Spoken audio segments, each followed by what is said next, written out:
Conferences. So, Coach Mike Kunigonis, we're going to start off with you.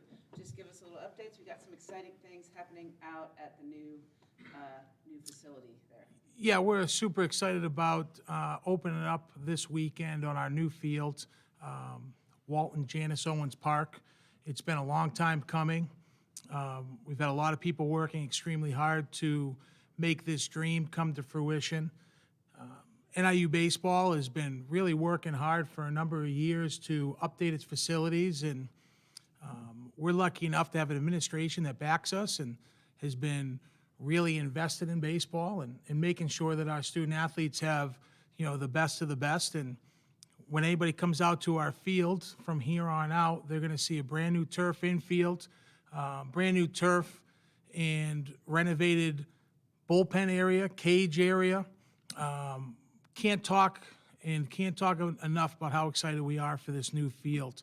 We're going to have the official dedication ceremony April 16th, which is a Sunday, against Western Michigan, with Walt's family there, Janice being there, and throwing out the first pitch. So I'm very excited for them. And, the last thing that I really told Walt when it was coming a little bit towards the end was we were going to make sure that we cemented his NIU legacy in NIU baseball. And then I want to talk a little bit about just the team and the home opener this weekend. Yeah, we got Ohio coming in, and we finished up strong last weekend with a win down in Miami of Ohio. It was very nice to finally be home after being on the road for the last 5 weeks. And we're looking to have some really good weather, and which is a little bit of turn for us in the spring sports. I think everybody's been a little chilly here throughout the entire country. When it's 35 degrees down in Dallas, Texas, it's cold everywhere else. So it's definitely not 85 in the Midwest or the Northeast during those times. So we're excited to be home this weekend against Ohio. We're in MAC play. We're excited to be getting going in MAC play, and we're looking to have a great weekend and really bring in the new ballpark with a bang and in a series victory this weekend against Ohio. Great. Coach Sutcliffe? Yeah, thanks for having me. We've had a really great preseason. We were able to get some really good ball in, playing against 4 top 35 programs in the country and playing with them to the end. So that's definitely prepared us for our conference season, which opened up this last Sunday in some nice and balmy 20-degree weather. Unfortunately, we lost the home opener in extra innings, but we're able to capitalize the second one against Akron. And we head down to Miami Ball State, kind of a week swing down there to continue our play. Our team is fun and exciting. We have 11 freshmen, 7 that are getting quality starting time that are in the roster. So we've just been really excited to bring a lot of energy to this program. We play fast. We're exciting to watch. So I'm definitely have high hopes for this team and what we're going to do this year. We're home next weekend for April 1st. It's actually Community Day. So we would love to give some advertising and some free acknowledgement to the community of DeKalb and just kind of honor everything that you do for us as student athletes within the community and try to have you out and just honor you all. Any questions for baseball, softball coaches?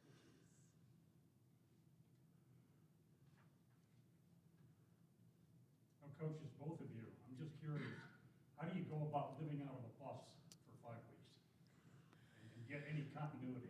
Yeah, we've been living out of a plane, but same difference. I think it's tough. I think you get in a road rhythm, though. Sometimes because we play so much on the road early, it's almost a complete shift to play at home because you get them in the routine of what that's like and the travel and the getting back at 2 a.m, week after week after week. And I just think it's our culture, right? If we use it as an excuse, they're going to use it as an excuse. If we use it just as this is who we are and we get to go to some really amazing stadiums across the country and bring NIU to different parts of our country, and that's what we're doing, and we're going to put our best product every day, that's what we're focusing on rather than the grind of the travel, I guess. Yeah, we've had 1 flight, 4 bus trips, and I'll tell you what, you really get to know each other well when you've got 30-plus athletes on on a bus together, and there's nothing that breeds team camaraderie like being on the road together. Because you have everybody that's on that bus they're the only people you can rely on. That's going to get it done, whether it's on the field, whether it's with meals, whether it's with hotels, and anything that pops up. And there's something to be said for that from a team standpoint, and then from a toughness standpoint. I mean, it's extremely difficult to be on the road for 5 weeks plus in a row. And if your team embraces it, what Such talking about, you can be a very, very tough team to beat very fast.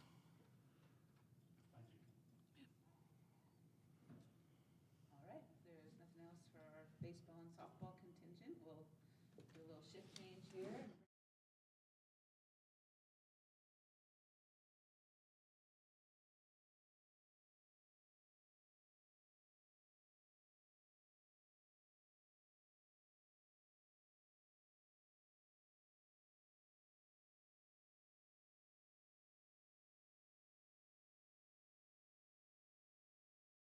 All right, we have with us now women's tennis coach Eric Burns in his 4th season, men's tennis coach Patrick Fisher in his 14th season. They are kind of just entering into Mid-American Conference play at this point in their years. So, Patrick, do you want to start us off with the men's tennis update? So we're 2 weeks in, and we're sit 3-1 in the league right now. We've gotten off to a really good start, 11-5, I think, overall. It's been a very productive year with a lot of new guys. We have 4 brand new guys playing in the lineup, and our inexperience has shown at times, but I'd say we've weathered through it pretty well. We've got some really good players and kids with high-level character, and I think we're growing a lot as a team, and I'm pretty excited for where we're at right now. Great, and you have home match this Saturday.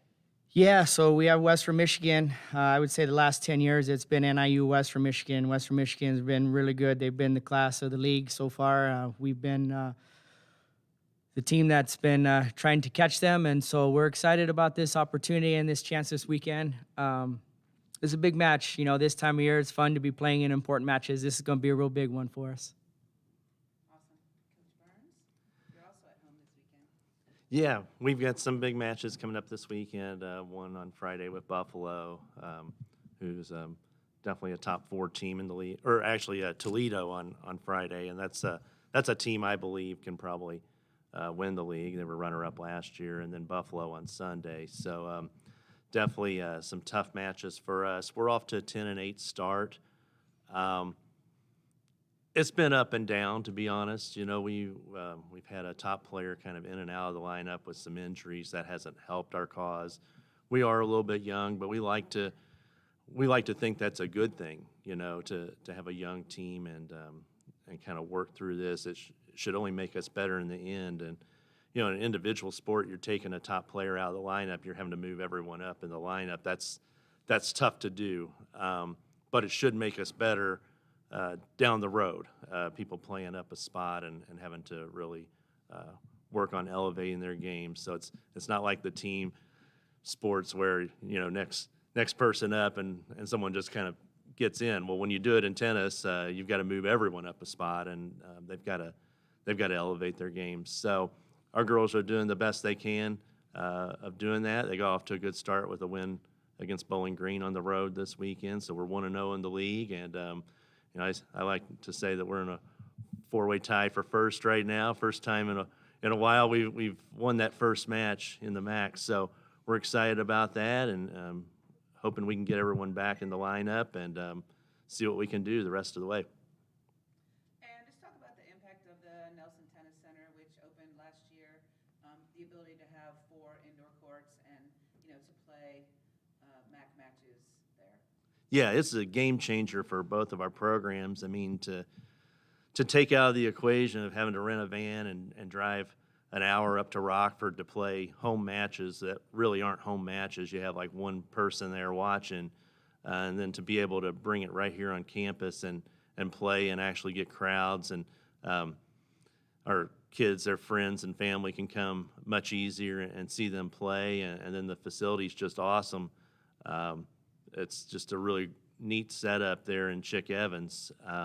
So it's really cool to be a part of it and to have that as an opportunity for our programs. Yeah, I mean, you know, I call it the Nelson. It's a very unique building. There isn't anyone that's come to NIU and all the history that doesn't know what Chick Evans stands for. It's probably got more history than any building on campus, and it's ours, and it's all tennis. So, I mean, to be able to come in there right in the center of campus, you know, and it be tennis, and, you know, the way the facility is set up is really unique. It's got great viewing right behind the courts on the sides. We got a great scoreboard. I can't imagine another place that's better with its uniqueness. So we're very fortunate and very thankful, gracious to the Nelsons. You know, I've been here, as you know, it was said, 14 years. We didn't have this when I got here. It's taken us a long time to get to this stage with our program, and I'd like to think that we've gotten there because of all the success we've had with our men's program.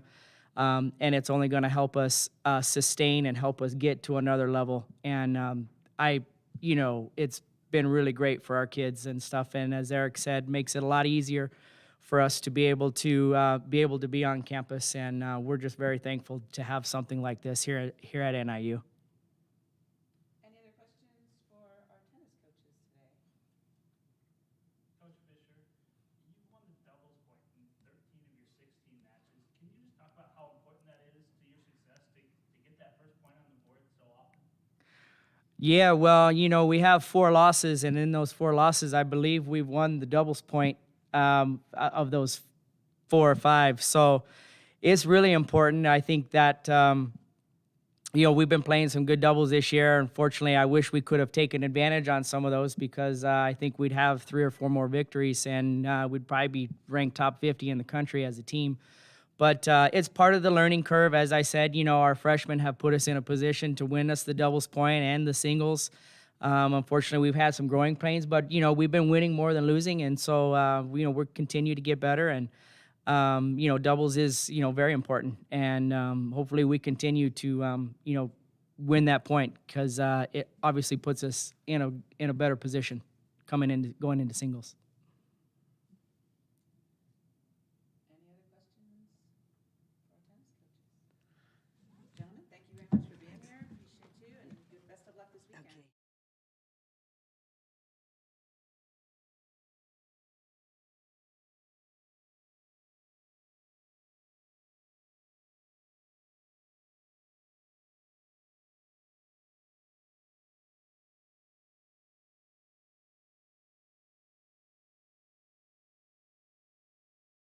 Was not able to be here, but I'll fill in for them. we always fill in for each other, so. Golf programs. Yeah, we so- appreciate it. Yeah, for sure. So starting with the women, we're over halfway done with our spring season. We're dual, so we have fall and spring. But fall, we had a great go at the fall, but started off the spring down at Florida at the BG Falcon Invitational, and we took first place there at -14. And then Sid Nero was the individual champion, so it was good to see her come out strong. And then we've been kind of all over the place, Florida, California, and then Arizona recently, and then we'll head to Kennesaw in just over a week and a half. The big thing, obviously, is the MAC championship. We're making great strides to be prepared for that. Each event is getting us prepared for the MAC. Jasmine Lee is the former MAC champion. She's starting to come, you know, full game coming together, so we're really excited about the success she's had. Emily Romancev is another one that has worked extremely hard on her game, and it has came out really strong. And, you know, with the 3 of them, we're starting to see a lot of good progress that will give us a good run at the MAC championship. Our biggest thing right now is just trying to find a 5 player that can come in and contribute. So pretty excited. MAC championship will be in Kalamazoo, Michigan, so it'll be nice and cold for us. But we're really excited for the opportunity. And, you know, the weather hinders everybody, as we've talked about here a lot with facilities. And we've been lucky with our new indoor facility at Rich Harvest Farms that we have a 5,200 square foot putting green, chipping green that we've been able to utilize this semester to help prepare us for these warmer climates. So it's definitely helped, and we're looking forward to the rest of the season. On the men's side, as Donna said, they just started their spring season yesterday. They're down at Missouri State. They're currently in 5th place out of 15 at the moment. Same, they have dual season. A highlight for them in the fall was Ben Sluzis winning the Badger Invitational. But from here on out, they go everywhere. They're at Vanderbilt, Stanford, Ohio State, Iowa, and then their conference championship will be down in Alabama, hosted by Ohio University. So really strong program with Tommy Dunsire coming back, Sluzis in the lineup. Ian Bruckhauser is leading the team right now, so really excited for the progress that they'll have, and they'll be a strong contender in the MAC championship this year.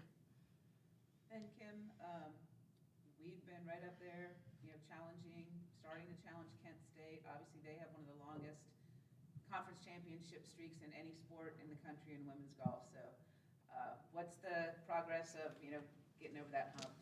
Yeah, I think we saw last year when we were going into the final round, only 8 shots down. There was a little fear there. I mean, it's not easy winning at 26 years or something crazy like that, and never being defeated there. So, we're right there knocking on the door, and each year I keep saying, I'm like, man, this is the best team we've had, and this literally is the best team we've ever had in program history. And it's right there. If we put it together like we did the first event of this spring, we'll be coming back with the trophy. Any other questions for Coach Kester?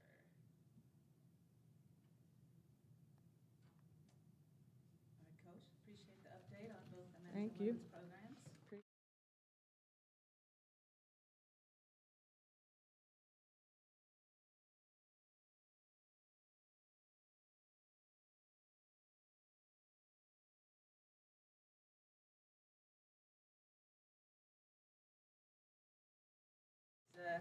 Getting started tomorrow with spring football, and we'll go till April 22nd. Got a full month. Coach, let you take it away and just start us off with a statement about looking ahead to the spring. Yeah, good to see everybody. It's been a good off season. The players have really worked hard. It's been good to see. I think our guys have a chip on their shoulder. It's been a tremendous 9 weeks or so. We really tried to break things down a little bit differently. This offseason, learned some things from last offseason. Really tried to go in a step-up progression. As I looked at our team, first 4 weeks, really wanted to focus on strength and explosion. I thought that was important to help our team develop. The next 4 weeks wanted to work on strength and conditioning. And then right before spring break, we had an opportunity to test our team in the weight room. We did a combine that Friday before they left for spring break. And to have our players have an opportunity to see their testing numbers, how they stacked up against guys that did the combine, I thought was exceptional. I think they started to build confidence through the work.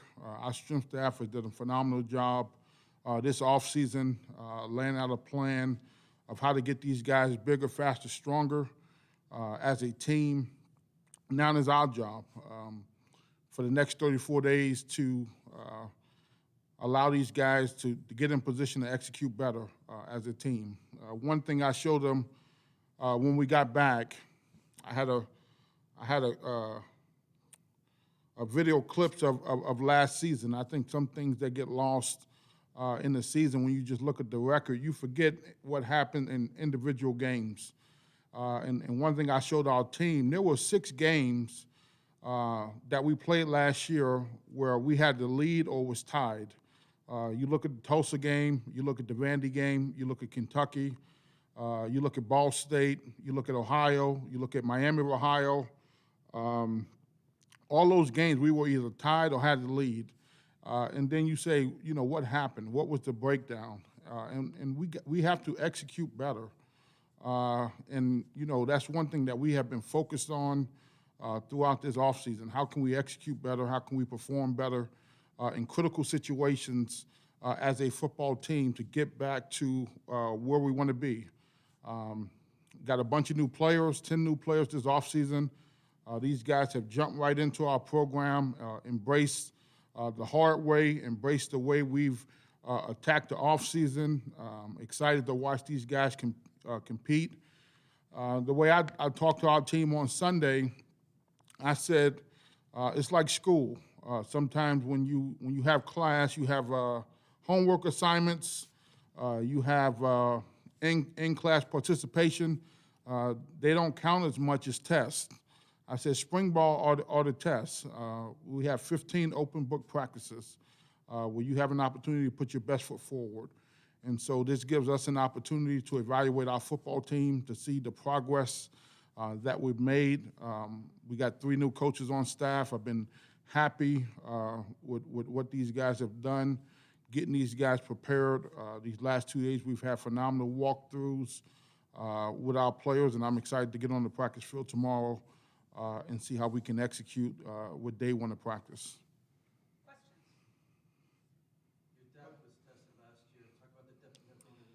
Yeah, you know what? I look at that as a good thing. I mean, obviously the depth was tested, but a lot of guys got valuable playing experience. And I think that's one thing that those guys can build upon going into spring practice. There's a lot of guys that's played in games that now, okay, can you make another jump going into the off season, going into the summertime to say, okay, these are the things I can improve upon for next season to give myself a chance to have more playing time. And so we have more depth on our team, I believe, than we did a year ago. And now these guys got to make more jumps to put themselves in better position to execute better so we can win more games. How's Trayvon Rudolph doing in his comeback, and what are the plans for him this spring? Yeah, no, he's looking good. He's ahead of schedule. He's running, he's cutting. He's doing a lot of things to get himself ready to play. You know, we're going to be cautious with him in spring, but we're going to get him a lot more involved, you know, from the standpoint of making sure he's going through individual, making sure he's catching balls, making sure he's starting to get himself ramped up for the summer and into training camp. But he's well ahead of schedule. He's looking good. He's got his weight up. And we're excited to have his return to our offense. Excuse me, what are you looking for running back-wise out of the spring? And how do you judge and everything? With just 3, it looks like on the roster is just 3 running backs in there. Yeah, actually, you know, we got 4. You know, to be honest, we want to make sure we leave the spring with those 4 guys getting a lot of reps. You know, Dozier is going to play running back as well. You know, we want to make sure we leave spring with saying, okay, who are the bell cows that we could depend on? Obviously, we are going to add, you know, a running back to our team, you know, post-spring. I mean, that's not a secret. But we want to make sure we figure out who are the guys that we can depend on going into the season, who's going to separate themselves, who's going to be the guy that we can lean on to be, you know, hopefully an all-conference type player. And that's what we want to try to figure out going into this offseason. But we feel great about what we have. You know, we want to keep those guys healthy, obviously, and let them take off this next 15 practices. Dozier was the 4th? Yes. Is it more physical spring practices, less physical than last year? Well, we're going to be smart. You know, I think, you know, the way we're going to do spring is a little bit different. We're going to separate it into 3 different classes, A, B, and C. And the way we're going to break our team down, if you're in the A group, you played a certain amount of snaps, so you're going to take less snaps than you know what you would normally take. If you're in the B group, we're going to try to give you more snaps. We're going to try to develop the middle third of our team, and that's important to us because we feel like that is the group that, you know, if there are injuries during the season, we want to make sure those guys are ready to play and ready to contribute. And that's going to be important now to see, you know, to get a film evaluation and give those guys as many reps as possible in the spring to develop. And so we're going to give them the lion's share of the reps this spring to make sure that they're ready to go. And so it's going to be unique because a guy like Nolan Potter, he's played as many snaps as you can play in a program. We got a lot of guys that's in their 5th year, 6th year, that's played a lot of football for us. That one more spring practice is not going to make or break where these guys are at. But we also have some young guys that are developing that we feel like can be excellent players for us that need every rep that they can get to truly develop and for us to evaluate what type of player they can be in our program. How did you come up with this ABC system? Well, I was thinking about it, in the off season, what's the best way to break our team down? You hate to say starters and backups, right? I think that's kind of convoluted sometimes. I really thought ABC, based on snaps, really gave a picture of, hey, if you played 750 snaps, that's a pretty good volume of snaps in a season to say, okay, we have a pretty good idea what type of player you are, just as an example. If you played 250 snaps, well, we need to get some more information, just as an example. And so ABC was a way to maximize reps in practice so that guys can get an equal share. And the way I came, in my mind, my son, he plays baseball. And so on his team, what they do is they rotate the lineup, right? So that everybody on the team could get enough batting attempts during the season. So I thought ABC was an opportunity for us to get guys enough reps to get an evaluation, is how I saw it. And so just trying to understand the system better, the A group is, guys that have gotten a lot of snaps, maybe not need as many. Correct. Spring B is, guys you'd like to see get a lot of snaps Correct. during the spring. So where does that leave that C group? C group is young guys that, are new, maybe, we got a couple incoming freshmen that just got here in January. They may be in that C group that you want to start getting them indoctrinated, okay? But also they still have a ways to go, if that makes sense. Is Rocky back to full health, or is he chomping at the bit to keep going? No, he's certainly chomping at the bit. He's played a lot of football. This will be his 7th year. And he's in that group of guys that made a lot of contributions, but we got some other guys that we want to get some snaps to in the spring and get those guys developed as well. So he'll be on the snap count. He's feeling good. He's feeling healthy. He's doing a great job this offseason with the quarterbacks. I saw him this morning. He was excellent, and like I said, he's excited. He's excited about the weapons. I think we have a lot more weapons in the passing game than we probably had in the past, and I think he sees that, and he's excited to get those guys involved. When we were here 2 years ago in that MAC championship campaign, you guys had I believe the 2nd youngest team in FBS, and now that we sit here 2 years later going into 2023 and having a group where I believe you only had 12 or so upperclassmen eligible players last year, now that this group is getting older, what do you sort of expect to see out of this group that's been through so much? No, I think certainly these guys have a chip on their shoulder. I think these guys have championship experience, championship DNA. I think they haven't lost that. I think, maybe people outside of this building may have forgotten that, but they haven't lost that. They haven't lost that edge. We just have to, build some momentum. And they understand that. And that's why we've been strategically quiet internally. We haven't been quiet internally, but externally we've been quiet. We've been going about our business and developing our football team. But, we plan to make noise in September. And I think that's been our approach. It's just a quiet confidence to say, I feel like I know what type of team we're going to be. I feel like I know what type of team we have. And if, we get the horses to the race, we could be very dynamic. What's Tyler Jackson kind of brought since January, and what are you expecting to see him on for the field? No, you know what? He's been a guy that, he's played a lot of football. He's kind of been exactly what we hoped he would be from a leadership standpoint, from a work ethic standpoint. You know, it was a point there in the offseason when I told him, I said, I didn't know what to expect from you, but you've been everything I hoped you've been up until this point. And so obviously, once you start practicing, now you start to figure out, okay, what you have. But, you know, he's got a competition on his hand. I mean, you know, we're going to play Jaden Dolphin at the Mike linebacker. Jaden Dolphin is up to 200 and almost 25 pounds now.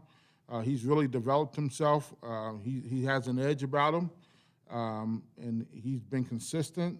He's stepped up his leadership qualities, and he wants to be a guy in the middle of our defense where people are going to look at it and say, you know what, I want to be an all-conference player. So I'm excited about where he's going in that competition at the Mike linebacker spot. So it's going to be an interesting competition between those two guys. Coach, special teams. It's been a long time since we've tried with somebody other than Richardson out there in kicking situations, but now you've got just punting and kicking. What's it look like? Yeah, obviously, we got Tom Foley back. He'll be our punter. The kicker situation, Cannon, will have every opportunity this spring to try to establish himself. One thing about where things are at, with the transfer portal, you have a great opportunity to continue to enhance your roster. And kickers it's only one kicker, similar to quarterbacks.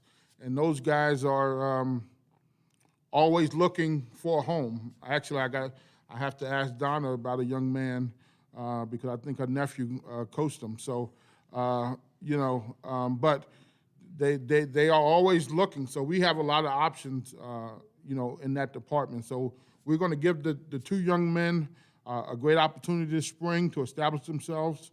But we are certainly looking to make sure that is a position of strength. Adam Bresky, our new linebacker coach and special teams coordinator, has done a phenomenal job with the specialists this offseason. They got 15 practices to establish themselves, but certainly we want to make sure, our kicker is a weapon in the fall, and that's what we want to make sure we do. Thomas, when does the portal stop being so high? When do you want a roster set without this portal? I think by June 1st is when you figure your roster is set, when you get ready for the summer. So, the next window is, the end of April. And then once it closes, then by June 1st, that's your team. And so, we talked about, we're going to continue to build our team this spring. We want to evaluate, where we're at. There's a couple spots we need to enhance. We're certainly going to do that. But we certainly feel good with our team and the depth of our team. And part of that depth is because a lot of guys played last season. And, certainly our defense, I think, will take another jump. Offensively, we got a couple areas we need to shore up. And if we shore up those positions, I feel like we will have a complete team going into the fall of 2023. Has dealing with the portal become a little easier this year for you and your staff? And have you maybe altered or adjusted your approach to it in any way? We're always going to attack with high school student athletes. That's first and foremost. We have 4 commitments already for the class of 2024. I think that's important to always, go with the development of high school student athletes, but also if there are some areas that you may become deficient, to try to make those areas a strength of your team, and you look to attack those areas. So, we got some guys. We got a guy coming in this weekend. We got a couple guys coming in next weekend to strengthen some areas of our team, and I think for us it's exciting that we have that opportunity to do that. You were giddy walking in. Why are you so giddy about this spring? I've been impressed with the way the guys have attacked it. I really have. I think these guys have an edge. I think they have a chip. I think our coaches have done a good job.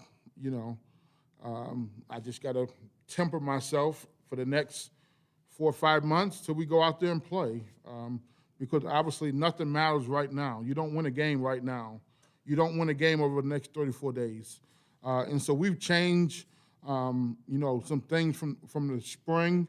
We're no longer making it offense versus defense. We're scoring it as a team, and I think that's important. Every spring we tried to make it, who won the day, right? So we beat each other up all spring. We beat each other up all training camp. Last year we left a really good football team on the practice field, and that's unfortunate. It happened. We're not going to do that this year. We are going to build our team. We're going to work our team. We're going to try to sharpen each other and make offense, defense, special teams as good as we can be, and try to execute at an extremely high level. But at the same time, when we walk off that field, we're gonna figure out a way to walk off as a team. And so we created a scoring system where we scored as a team. And we have to have a certain percentage as a team because that's the only thing that matters. So when we open up the season against Boston College, right, nobody cares who won spring practice number 5 or the spring game. The only thing that people care about is who won against Boston College. And so we're going to get that division out of our program because you don't have to go offense versus defense to compete. We are competing against our own standards. We have standards, we have expectations of what we want to do, how we want to practice, how we want to execute, and that's going to be daily. And I think our players have bought into that. I'm excited to watch them go about their business tomorrow. And we trying to be more efficient, we're trying to be more effective, and we're trying to execute at a higher level as one football team, NIU Huskies. I know you guys aren't the only college program, across the country. So many spring programs and camps have been, it feels as though over recent years, heavily changed or modified or things like that. Why do you think we've seen such a shift in the past 5 or so years for how spring football is handled across college football? Well, I think, sometimes you have to teach guys how to compete. I think that's a normal part of the process, and we had to do that. We had to teach our team how to compete. We're not at that point anymore. Now, we at the point that, okay, we have to make sure that we can work together smartly, do the things necessary, because now we are a bigger, faster, stronger football team. And we at that point where, if a guy takes a shot on the guy, he can put a guy out. We at that point. So now it's about being smart, taking care of your teammates, and doing the things necessary that we can become better as a team and work together smart as a team so we can get ready for the fall. Coach, I saw a new little PRIDE statement that you put out in advance of spring practice, and kind of are those some key things that you guys developed to focus on as a team? Yeah, it's some key words for us. Our players understand what it means. And it's words that, we focused on all offseason. One thing we did this offseason that was unique, I told our players I was going to talk less and they were going to talk more. And so really, the first team meeting that I really talked extensively was on Sunday, and I think I really caught them off guard because it's been a minute. I was almost nervous, speaking to them because it's been a while. But I had them present as a team over different things, over being prepared, over investment, over bringing energy, and they did a phenomenal job. And I think it was important to get the players to speak to their teammates. I think sometimes the only time that they speak to their teammates is the week of senior day, or that's the only time they want to get up there and talk to their team is when it's the last week of the season or their last game. And so this whole offseason, I made it about them. And the reason we did that is because we want to have a greater connection with one another. And if we can become more connected as a team, we will play better as a team. Because when adversity strikes, it won't be, hey, it's me versus you. We are together, good, bad, or indifferent. And I think that was important. And They did a phenomenal job. It was good for me to hear them speak. Some of them spoke a lot better than I anticipated. And so, like I said, Sunday, I was almost nervous. It was like speaking to the team for the first time my first year, but I thought it was good. And I think we will continue to do so, to have them stay engaged, because in the fourth quarter against Boston College, it doesn't matter what I say. It matters what they say to one another. And I think that's important as we continue to grow out the football team. Any other questions for Coach Hammock? Well, I look forward to hearing from some of those guys then, and we all do, I think, during the year then, as they're speaking up, so. No, they've been excellent. I've been very pleased with them. Should be fun. All right, thanks, everybody. And again, practices, you have the schedule. Practices are open. We welcome you. Come on out. Check us out. Stay the whole time. You're more than welcome.